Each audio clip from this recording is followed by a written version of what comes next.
U.S. China trade talks, Bessent to meet Chinese officials in Stockholm.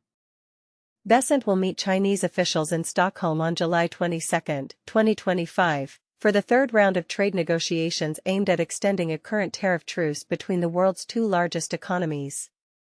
U.S. Treasury Secretary Scott Bessent stated, "The deal expires on August 12, and we'll be in Stockholm on Monday and Tuesday to discuss an extended agreement."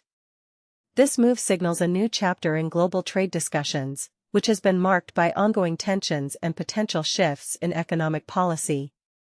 Trump's China tariff extension likely extended, talks in Stockholm. Major breakthrough, U.S.-China trade tensions set to ease as tariff extension looms. In a significant development that could reshape global trade dynamics, Treasury Secretary Scott Bessent has indicated a likely extension of the current trade tariff suspension between the United States and China. Here's where things get interesting.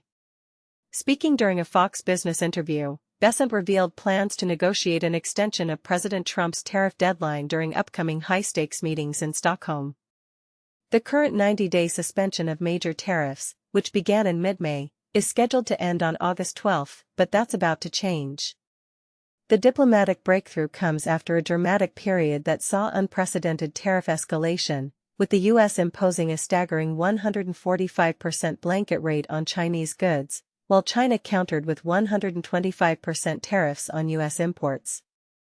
But here's what many analysts missed: both nations have already demonstrated willingness to compromise by reducing these rates by 115 percentage points following Geneva talks in May.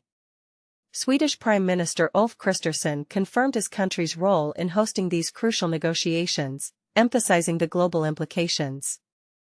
The talks primarily concern the U.S.-China relationship, but they also have significant importance for global trade and the economy, Kristersson stated on X, highlighting Sweden's commitment to protecting rules-based international trade.